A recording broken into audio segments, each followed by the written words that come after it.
అదే ఈ విషయంలో పిఎం రిపోర్ట్ బాగా ఆలస్యమైందని ఒక వాదన తీసుకొస్తున్నారు.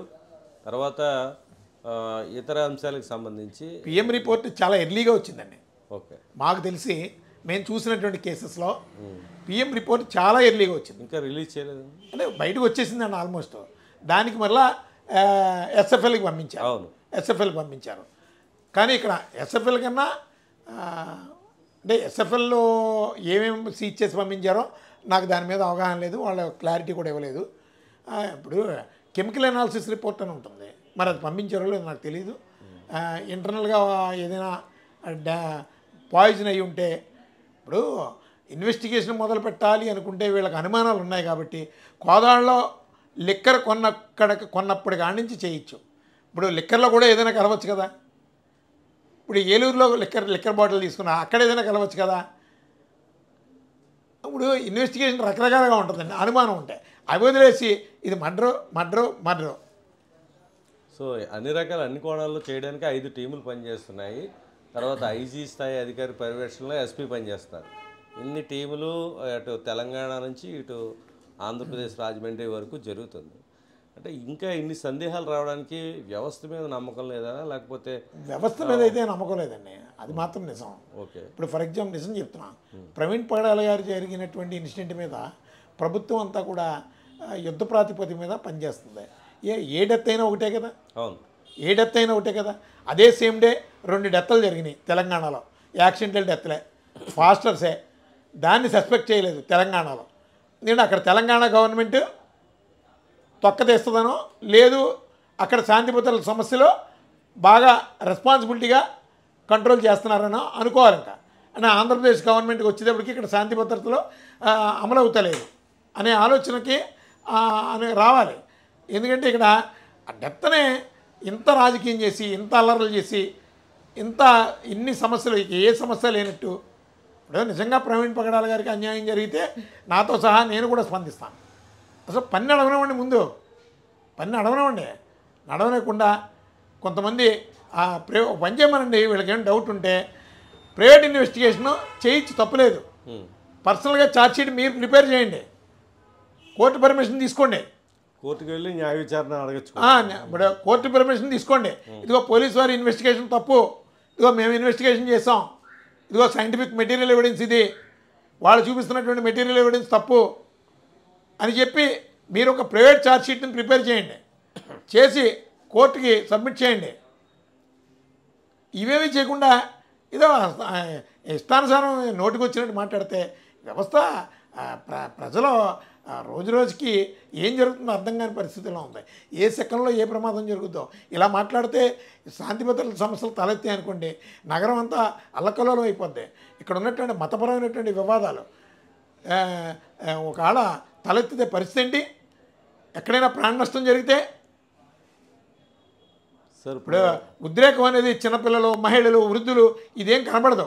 విచక్షణ జ్ఞానాన్ని కోల్పోయి ఎవరికి ఇష్టం వచ్చినట్టు వాళ్ళు దాడులు చేస్తారు.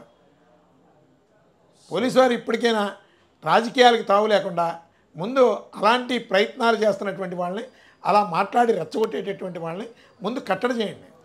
కనీసం చిన్న కేసు కూడా ఇలా మత విద్వేషాలు రెచ్చగొట్టే వ్యక్తులు ఏ మతమైనా కావచ్చు, అన్ని మతాల్లో జరుగుతున్నాయి. సోషల్ మీడియాలో చూస్తుంటే చాలా దారుణంగా ఈ ఇన్సిడెంట్ జరిగిన దగ్గర నుంచి దారుణంగా పెడుతున్నారు.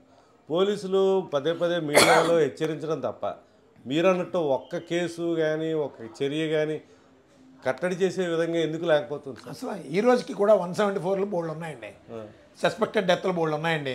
వాటిని యూఐ కింద సంవత్సరాల కింద మూలపడేశారు కేసులు.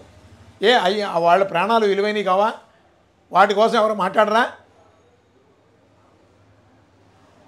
ఈ రాజమండ్రిలో ఎన్ని సస్పెక్టెడ్ కేసులు, అన్ఇన్వెస్టిగేటెడ్ కేసులు కింద, అన్డిటెక్టెడ్ కింద ఎన్ని పక్కన పెట్టేశారో లేక చూపించమనండి. ఇక్కడ పొలిటీషియన్స్ రెస్పాన్సిబిలిటీ లేదా? లా అండ్ ఆర్డర్ని కంట్రోల్ చేసే బాధ్యత పొలిటీషియన్స్కి లేదా? పోలీసు వారిని అడగడం.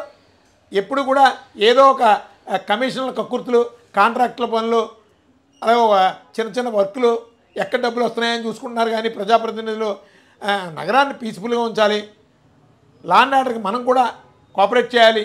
అది పోలీసు వారి డ్యూటీ కాదు. లా అండ్ ఆర్డర్ రెస్పాన్సిబిలిటీ ప్రజాప్రతినిధులు కూడా, కామన్ పీపుల్ది కూడా. మన వ్యవస్థను మనం కాపాడుకోవాలి, దానికి మనం సహకరించాలి. మీరు వాస్తవం చెప్పారు. అక్కడ ఇప్పుడు 2-3 అడుగులు గోతులో పడిపోయి ప్రాణాలు పోయే పరిస్థితి ఉందని చెప్పి ఒక నాయకుడు కూడా కామెంట్ చేయడం ఎట్లా చూస్తారు మీరు? ఇప్పుడు ఒకటండి, చావుకి 2-3 అడుగులు ఎందుకంటే ఒక అడుగు చాలు, అంగుళం చాలు, అది మనం చెప్పలేం. ఇన్ఫ్యాక్ట్ ఏంటంటే మొట్టమొదట వీళ్ళు అడుగుతున్నట్టు దాంట్లో నాకున్నటువంటి నాలెడ్జ్తో చెప్తున్నాను.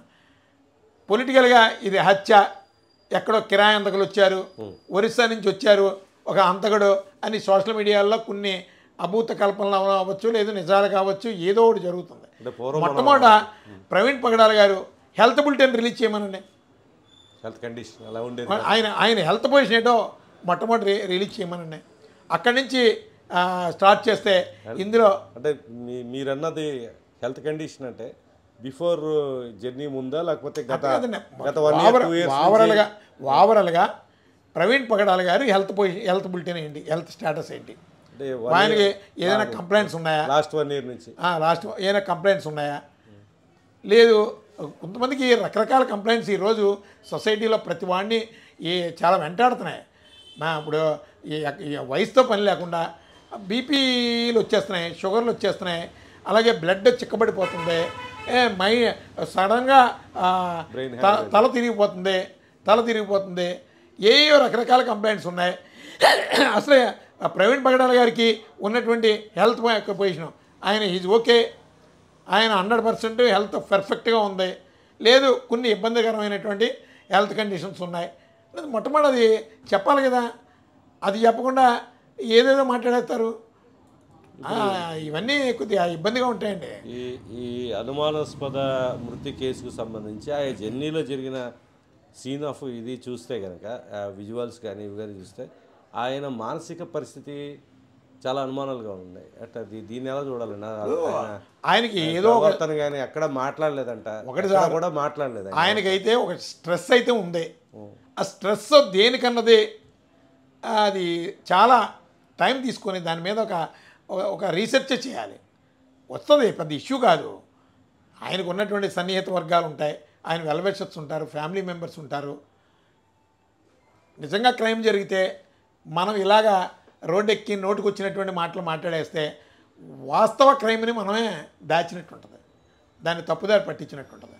నిజంగా ఆయన హత్య వెనక, ఆయన మరణం వెనక ఒక కాన్స్పిరసీ ఉంది అంటే వెల్విషర్స్ ఎవరైనా సరే ఖచ్చితంగా దాన్ని బయటికి రప్పించడం కోసం కష్టపడాలి.